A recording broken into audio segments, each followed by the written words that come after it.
అందరికీ నమస్కారం అండి. మనవాని ప్రేక్షకులకి, వీక్షకులకి నా స్వాగతం, సుస్వాగతం.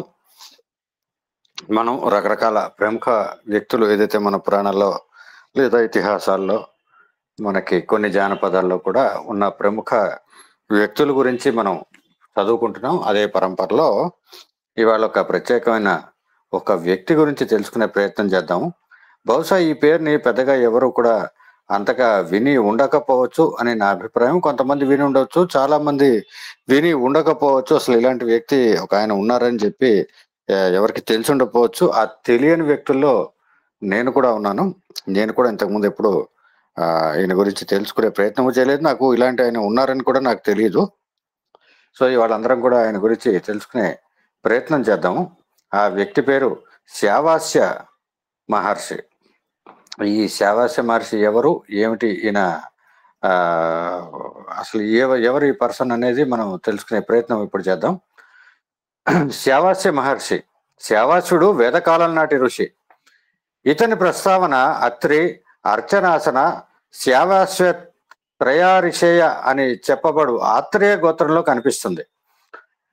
మరుద్గణాలు మెచ్చిన వాడిగా, మహిమాన్వితమైన మంత్ర ద్రష్టగా, మహీపతి, రథవీధి, మనస్సు రంజించిన వ్యక్తిగా, మహారాణి మెప్పు పొందిన జామాతగా, తల్లిదండ్రుల గారాబ బిడ్డగా, వేదాధ్యయన తత్పరుడిగా, యాగ నిర్వహణ కుశలుడుగా, ఆశ్రమవాసులకు తలమానికంగా ప్రకాశించిన మహర్షి శ్యావాసుడు. అత్రి మహర్షి మనమడు, అర్చనాసుని కుమారుడు. సో ఈయన పరిచయం ఇదన్నమాట మనకి. శ్యావాసుడు ఋగ్వేదంలోను, అథర్వణ వేదంలోను, శతపథ బ్రాహ్మణంలోను, పంచవిశంతి బ్రాహ్మణంలోను, బృహద్దేవతలంలోను, శాంఖాయన శ్రౌత సూత్రంలోనూ కనిపిస్తాడు. ఇతడు మహిమాన్వితుడైన మంత్రదృష్టగా కీర్తిని పొందాడు. చాలా మంత్రాలని సాక్షాత్కరించుకున్నవాడు. ఋగ్వేదంలోని 5, 8, 9వ మండలాల్లో అనేక సూక్తాల్ని దర్శించాడు. అథర్వ వేదంలోని, శతపథ బ్రాహ్మణంలోను, బృహద్దేవతల్లోను, అలాగే శాంఖాయన శ్రౌత్ర సూత్రంలోను, తైత్రేయ అరణ్యకంలోను శ్యావాసుడు మంత్రాలని దర్శించాడు. పంచవింశ బ్రాహ్మణంలో శ్యావాసుడు సామ మంత్రద్రష్టగా పేర్కొనబడ్డాడు. అది గంగా సింధు మైదాన ప్రాంతం. ఆ ప్రాంతాన్ని ఆర్యావర్తనం అంటారు. ఆ ప్రదేశంలో పుణ్య నదులున్నాయి, పవిత్ర పర్వతాలున్నాయి. అక్కడక్కడ ఆకాశంలోని మేఘాల గుంపుల్లాగా ఆశ్రమాలున్నాయి. వాటిలో అత్రి మహర్షి ఆశ్రమం ఒకటి. అక్కడే అత్రి పుత్రుని అర్చనాసుని నా ఆశ్రమం. ఆ సమయంలోనే అత్రి మనవడు అర్చనాసుని కుమారుడైన శ్యావాసురుని పర్ణశాల కూడా ఉంది. ఆ ఆశ్రమం విశ్వవిఖ్యాతం. అక్కడికి దగ్గరలోనే మునివాటికలు ఉన్నాయి. అక్కడే వేదాధ్యయనం నిరంతరంగా సాగుతూ ఉంటుంది. శాస్త్ర చర్చలు జరుగుతున్నాయి. అక్కడి జంతువుల మధ్య వైరీభావం లేదు. క్రూర జంతువులు సాధువు జంతువులతో అన్యోన్యంగా వెలుగుతున్నాయి. ముని కుమారుల మధ్య భేదభావం లేదు.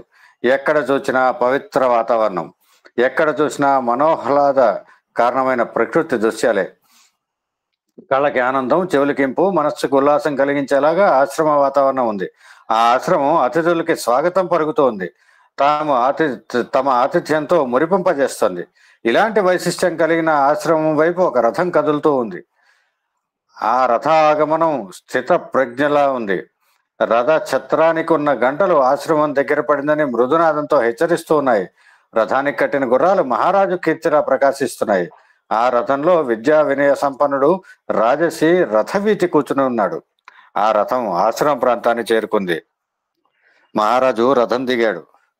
ఆ రథం గుర్రాల్ని సేద తీర్చమని సారథిని ఆజ్ఞాపించాడు. తాను పాదచారిగా ఆశ్రమంలో అడుగుపెట్టాడు. అర్చనాసుని వాటిక చేరుకున్నాడు. అప్పుడే ఆశ్రమం నుంచి బయటికి వచ్చిన అర్చనాసనుడు రథవీధిని చూశాడు. అతని సౌశీల్యతకు ఆనందించాడు.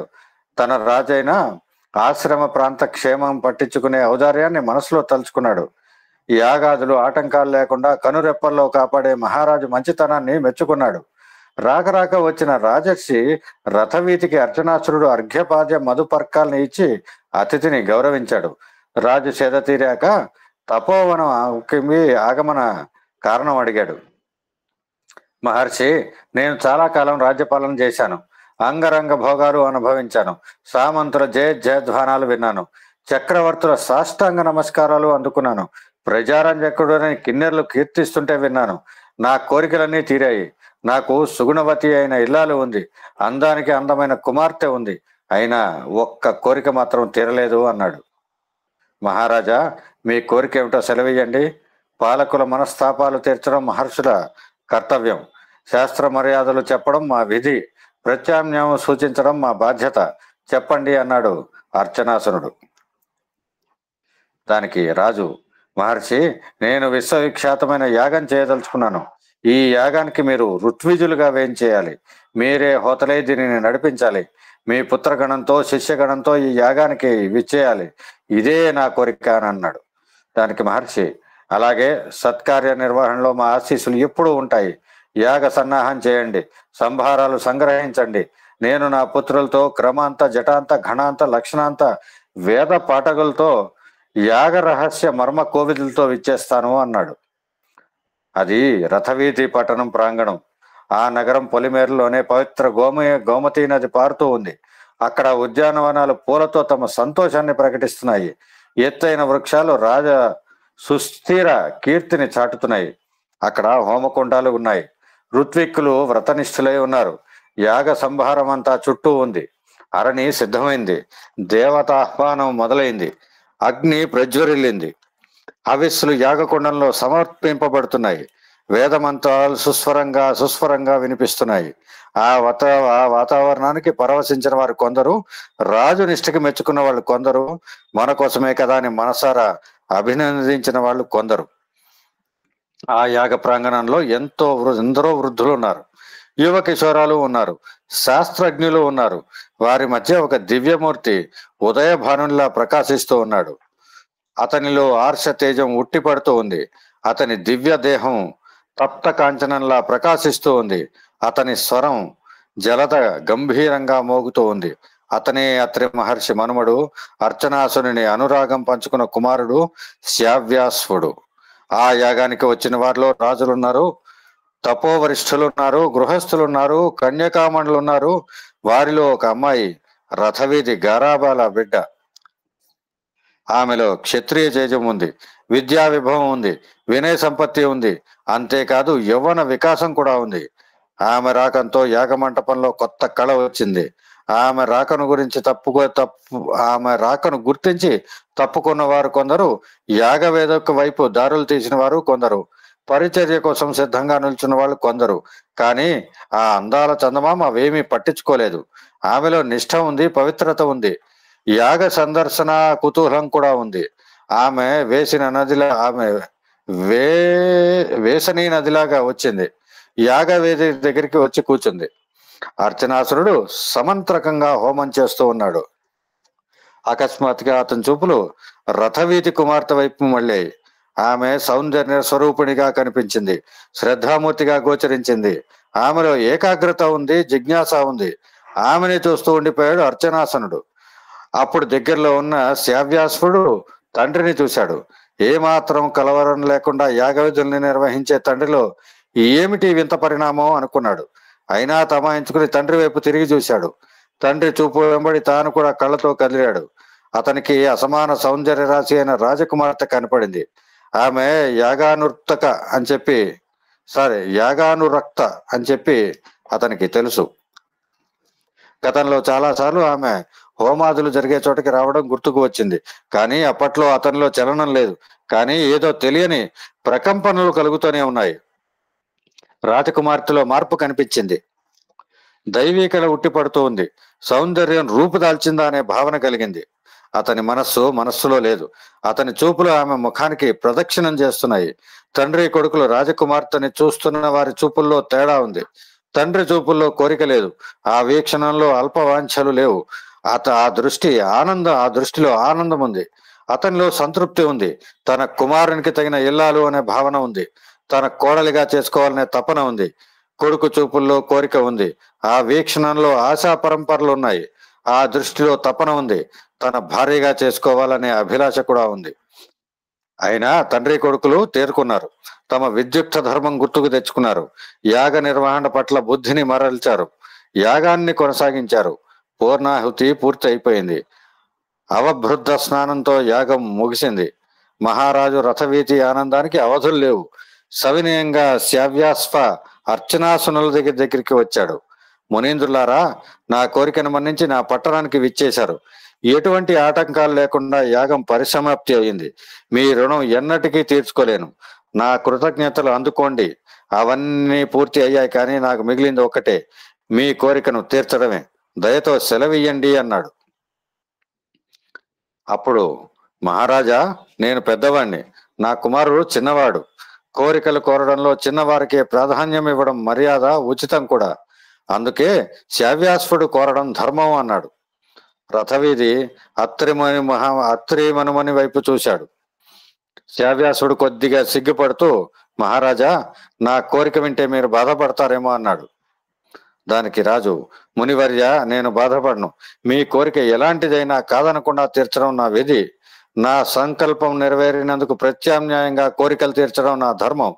మాట తప్పడం మా వంశంలోనే లేదు అన్నాడు. ఇది ఒక శుభకార్యం. ఈ శుభకార్య సందర్భంలో సర్వశోభనమైన కోరికనే కోరుతున్నాను. మీ చిన్నారిని నా సాధర్మచారినిగా ఏలుకోవాలని ఉంది అన్నాడు మెల్లిగా శ్యావ్యాసుడు. అర్చనాసనుడు ఆశ్చర్యచకితుడయ్యాడు. రాజు వైపుకి తిరిగి, మహారాజా, నా సంకల్పం కూడా ఇదే. యాగ సమయంలో మీ సుపుత్రిని చూశాను. ఆమె అద్వితీయ సౌందర్యానికి ముగ్ధుడయ్యాను. ఆమె వినయ సంపత్తి నన్ను ఎంతో ఆకర్షించింది. ఏనాటికైనా అట్లాంటి అమ్మాయి మా అత్రి కుటుంబం కోడలు కావాలని ఉంది అని అన్నాడు. రథవీధి తండ్రి తనయుల కోరికలతోటి నిరుత్తరుడయ్యాడు. మరో పక్క సంతోషం కూడా.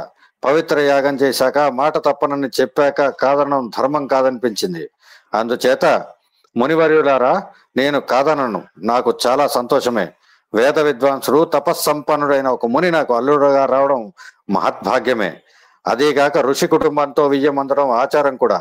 గతంలో చవన, కక్షివాన్, విమదలు కూడా రాజవంశజుల్నే భార్యలుగా స్వీకరించారు. అయితే ఒక్క మనవి, నేను రాజుని కావచ్చు, కానీ గృహస్థుణ్ణి. నేను రాజ్యం దానం చేయవచ్చు, కానీ కుటుంబ విషయంలో భార్యని అడగడం ధర్మం. ఆమె నా అర్ధాంగి, ఆమెకు తల్లి.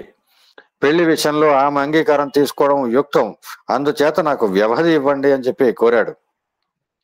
దానికి ముళ్ళు, రాజర్షి, నీవు చెప్పింది సరే.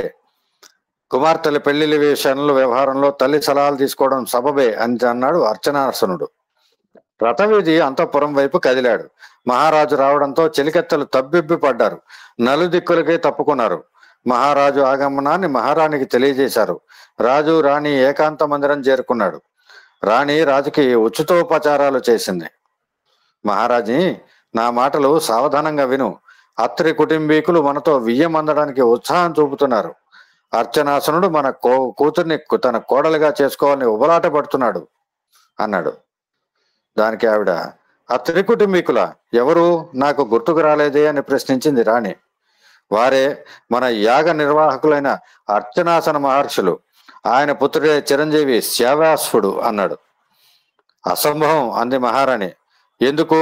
శ్యావ్యాస్పుడు సలక్షణంగా ఉన్నాడు కదా, వేద విద్వాంసుడు, రూప యౌవన సంపన్నుడు కూడా అని చెప్పి అనగానే ఆవిడ, కావచ్చు, నేను రాజర్షి కుమార్తెను, మీరు రాజర్షులు, మన కుమార్తెను అని చెప్పి ఒక పాజ్ ఇస్తే, ఏం వారు ఋషులు కాదా, పండితులు కాదా, శాస్త్రజ్ఞులే కదా, అదే కాక సౌమ్యులే కదా అని జవాబిచ్చాడు రాజు. ఈవిడ, కావచ్చు, కానీ ఋషులందరూ మంత్రద్రష్టలు కాజారరు. శ్యావ్యాస్పుడు మంత్రద్రష్ట కాడు అని తృణీకార భావంతో బదులిచ్చింది రాణి. అందరూ మంత్రద్రష్టలు అవుతారా?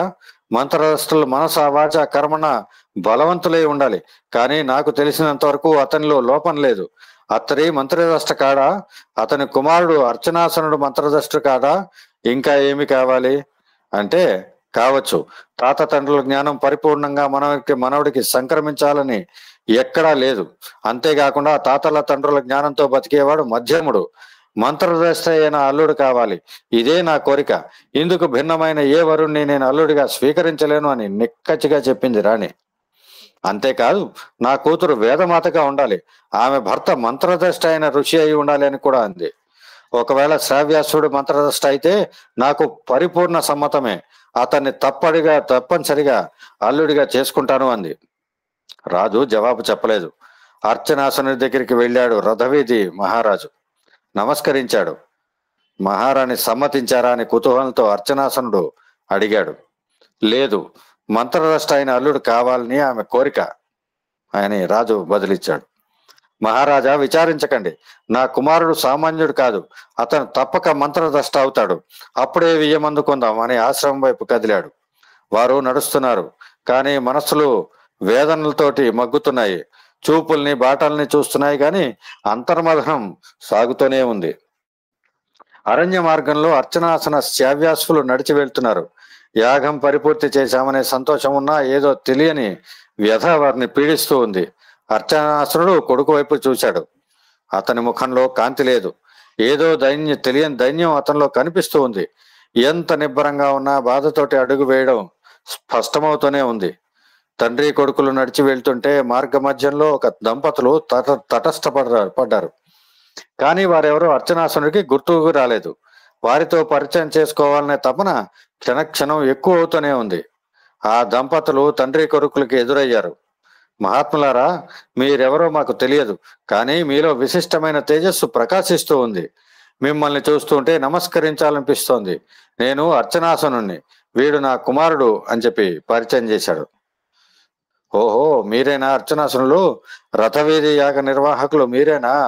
మీరు సుప్రసిద్ధులు కదా. లోగల మీ గురించి మీ బ్రహ్మతత్వ జిజ్ఞాసన గురించి ఎంతో విన్నాం. మిమ్మల్ని కలుసుకోవడంతో మా జీవితం ధన్యమైంది. నేను తరంతుడిని, వీడు నా సోదరుడు పురుమీడు, ఈవిడ శశీయసి. ఇలా అని పరస్పరం పరిచయం చేసుకున్నారు. శ్యావ్యాసుడు శశీయసి పాదాలకి ప్రణామం చేశాడు. ఆ చిరంజీవిని చూసి శశీయసి శుభమస్తు అని ఆశీర్వదించింది. ఆవుల్ని గుర్రాల్ని శ్యావ్యాసుడికి ప్రీతితో బహూకరించింది. పురమీడు శ్యావ్యాసుని వినయ సంపత్తికి హర్షించాడు. నీవు లోకోత్తర ప్రఖ్యాతిని పొందుతావు అని ఆశీర్వదించాడు. శుభసూచకంగా గోదానం చేశాడు. వేసవి తీవ్రత కారణంగా వారు ఒక చెట్టు నీళ్ళలో విశ్రమించారు. వారి మధ్య వేదాంత చర్చ కొనసాగుతూ ఉంది. మాటల సందర్భంలో మరుత్తుల ప్రస్తావన వచ్చింది. మరుద్గణ సేవనం వలనే తామింతవాళ్ళం అయ్యామని చెప్పి ఆ రాజర్షి దంపతులు చెప్పారు. అప్పుడు శ్యావ్యాసుడు మరుత్తుల మహిమల్ని చెప్పవలసిందిగా కోరాడు. రాజదంపతులు సంతోషంతో ఇలా చెప్పారు. శ్యావ్యాస్వ, దేవతాగణంలో ఇంద్రుని తర్వాత మరుత్తులకే ప్రాధాన్యం ఉంది. మరుత్తులు వృష్ణీరుద్రుల సంతానం. వారు వాయుపుత్రులు, స్వర్గవాసులు, స్వయం జాతులు కూడా. వీరందరూ ఒకే వయస్సు, ఒకే శక్తి, ఒకే మనసుల కర్ర సోదరులు. వారిలో ఏ ఒక్కరికంటే పెద్దగాని చిన్నగాని కాదు. వీరు భూమి అంతరిక్షాల్లో పెరిగారు.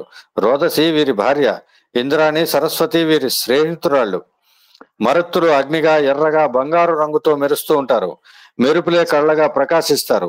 బంగారు గొడ్డల్లే వీరి ఆయుధాలు. వీరు పుష్పాలను, బంగారు ఉత్తరీయాలను, ఆభరణాలను, కిరీటాల్ని, భుజకీర్తుల్ని, కడియాల్ని ధరిస్తారు. పృషతులనే ఎర్రటి ఆడగుర్రాల మెరుపు రథాల్లో సంచరిస్తుంటారు. వారు అభిముఖాలుగా, విముఖులుగా, ప్రతికూలుగా, అనుకూలుగా చలించే స్వభావం కలవారు. మరుత్తులు సుందరులు, యువకులు, పరిశుభ్ర ఆకారం కలవారు. సింహాలలాగా క్రూర స్వభావం కలవారు కూడా. అయినా సహజంగా పిల్లల్లాగే ఉంటారు. వీరి మాట పిడుగు లాంటిది. వీరు అవలీలగా పర్వతాన్ని పెకిలిస్తారు. అలవోకగా అడవుల్ని, అరణ్యాల్లో జంతుజాలాన్ని సర్వనాశనం చేయగలరు. మరుత్తులు సామాన్యులు కారు సుమా. వారు ఋత్విక్కులు. ఇంద్రుడు అహిశంబరుల్ని సంహరించే వేళ గానం చేశారు. వీరు ఇంద్రునికి ప్రియమైన స్నేహితులు. ఇంద్రునితో కలవనప్పుడు క్రౌర్యంతో సంతరిస్తారు. వారు తమ తండ్రిలాగే భక్తులకి ఔషధాలని ప్రసాదిస్తారు. శ్యావ్యాస్వ, మరుత్తులు పరుష్ణీ నదిలో వాసం చేసేవారైనా కొన్ని వేళలలో చోరుల్లా ఉంటారు. వారి ఉనికిని పసిగట్టడం చాలా కష్టం. అయినా సంరక్షణశీలు అనడంలో గుర్తు తెచ్చుకో. మర్త్యవాసుల్ని పాపాల నుంచి తప్పించే సాధు స్వభావం వారిది. ఇతర దేవతల్ని స్తుతించకుండా మరుత్తుల్ని సంస్థవం చేసే వారికి ఆ మరుద్గణం సమస్త వస్తు వితతిని ప్రదానం చేస్తుంది. అందుకే శ్యావ్యాస్వ, మరుత్తుల్ని నిష్ఠతో సేవించు. ఆ మరుద్గణం నీవు కోరిన కోరికలను తప్పక తీరుస్తుంది. మరుద్గణాన్ని హవిస్సులతో అర్చించి మరుద్గణ సమీపంలో ఆదిత్యునిలా వెళ్ళు అని చెప్పి హితోపదేశం చేశారు. తరంత శశియసి పుణ్యమూర్తుల దర్శనంతో వారి ఉపదేశంతో తాను కూడా మంత్రదర్శగా ప్రసిద్ధి పొందాలని సంకల్పించుకున్నాడు శ్రావ్యాసుడు. ఆశ్రమం చేరుకున్న శ్రావ్యాసుడి మనస్సులో లేదు. అతని చూపంతా నగరం వైపే ఉంది. అతని ఆలోచనలన్నీ రాజకుమార్తె చుట్టూ పరిభ్రమిస్తున్నాయి. అతనిలో ప్రేమ అంకురించింది, విరహం విస్తరించింది. అతనిలోని కవితా హృదయం మేల్కొంది. తన ప్రేయసిని ఊహించుకుంటూ పాటలు పాడడం మొదలుపెట్టాడు. ఆశ్రమంలోని ప్రశాంత వాతావరణం అతని మనస్సుని రంజింపడం లేదు. అంతా అతనికి విపరీతంగా తోస్తూ ఉంది. వేదధ్వని అతని హృదయంలో కరిగే ప్రేమ సంగీతాన్ని నిలువరించలేకపోతూ ఉంది. అతనికి ప్రపంచమంతా రమణీయంగా కనిపిస్తోంది. అతని తీవ్ర ప్రేమాశక్తి అతని మానసిక స్థైర్యాన్ని కృంగదీస్తూ ఉంది. ఆ రాజకుమారిని స్మరించకూడదని తను ఎంత మనస్సును అదుపులో పెట్టుకోవాలని ప్రయత్నించినా విఫలమైంది. చివరకు అతని రాజకుమారి లేకుండా తాను బ్రతకలేదని నిశ్చయించుకున్నాడు. ఆమె లేక తనకు శాంతి లేదు, ఆమె లేక తనకు ఆనందం లేదు, ఆమె లేక జీవితం లేదు. అటువంటి సుకుమారి లేకుండా తాను ఈ ప్రపంచంలో ఒంటరివాడిగా జీవించడం వ్యర్థమని తలంచాడు. శ్రావ్యాసుడు ఆలోచించాడు. తానెందుకు ఇంతగా ప్రాకృత మానవులుగా మారిపోవాలి? మహారాణి కోరికలో తప్పేమీ లేదు. మహారాజు వెనకడుగు వేయడంలోనూ దోషం లేదు. ఎవరైనా తన అల్లుడు ఉదాత్తుడు కావాలని, ఉన్నతుడు కావాలని కోరుకోవడం లేదా? కోరుకుంటారు కదా.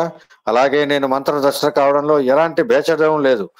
అందుచేత నేను తపస్సు చేస్తాను, మంత్రదర్శన అవుతానని సంకల్పించుకుని అరణ్యం వైపు మళ్ళీ తరంత శశినీయులు సూచించిన విధంగా కఠిన తపస్సు చేశాడు.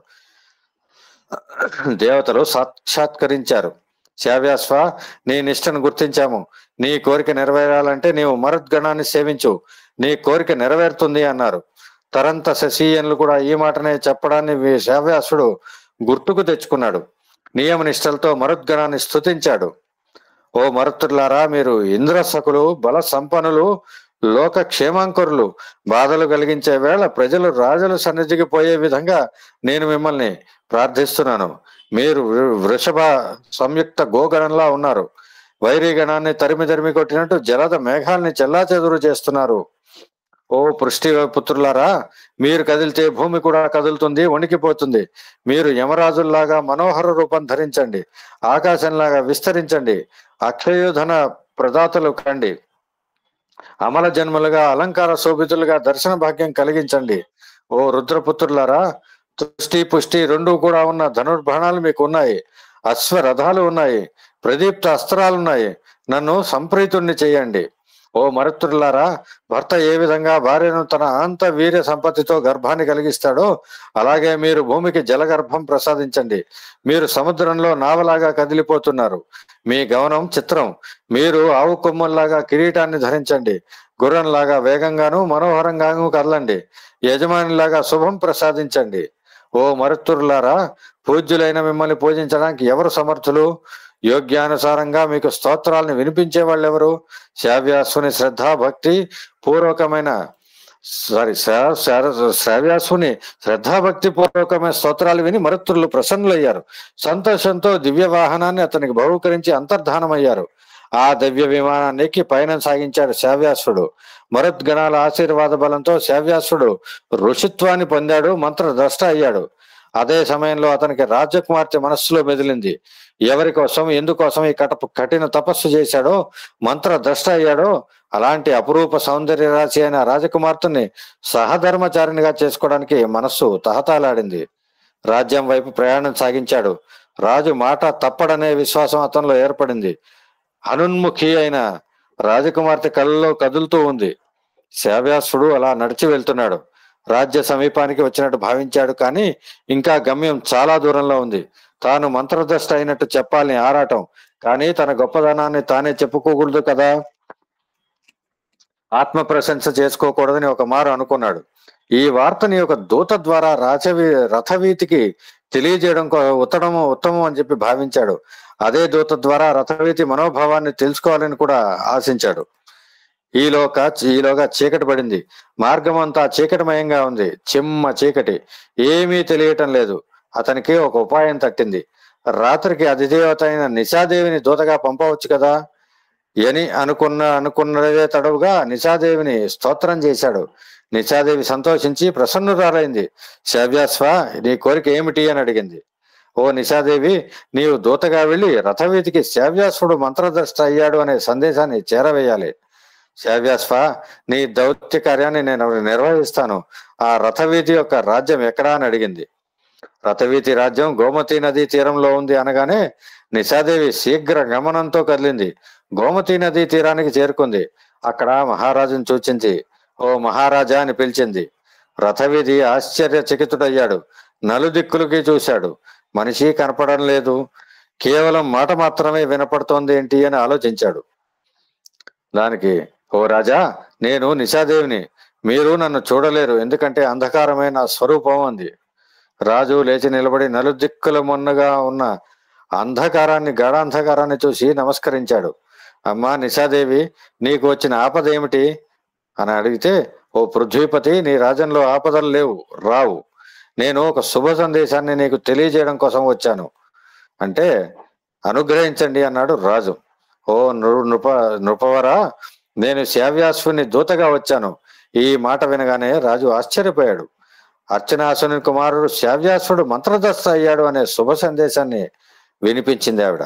రాజు సంతోషించాడు. అమ్మా, ఏమీ తమ ఆజ్ఞాన్ని సవనీయంగా ఆయన అడిగాడు. ఓ రాజా, శవ్యాసుడు తన కర్తవ్య పాలన సఫలుడయ్యాడు. ఇప్పుడు మీరు మా మాటని నిలబెట్టుకోవాల్సిన సమయం ఆసన్నమైందని ఆవిడ అంది. తప్పకుండా అని రాజు దృఢస్వరంతో సమాధానమిచ్చాడు. ఈ మాట వినగానే తన దౌత్యం ఫలించినందుకు నిశాదేవి సంతోషించింది. తన రాణికి ఈ సంతోష వార్తని వెంటనే తెలియజేయాలని రాజు ఆరాటపడ్డాడు. రాణి అంతఃపురం వైపు అడుగులు వేశాడు. మహారాణిని చూసి, సాధ్వీమణి, నీ కోరిక త్వరలో నెరవేరబోతూ ఉంది. శవ్యాసుడు మంత్రద్రష్ట అయ్యాడు. ఇంక నీకు అభ్యంతరం లేదు కదా? నీవు అతన్ని అల్లుడిగా తప్పక స్వీకరిస్తావని నేను నమ్ముతున్నాను అన్నాడు. రాణి హర్షంతో తన ఆమోదాన్ని తెలిపింది.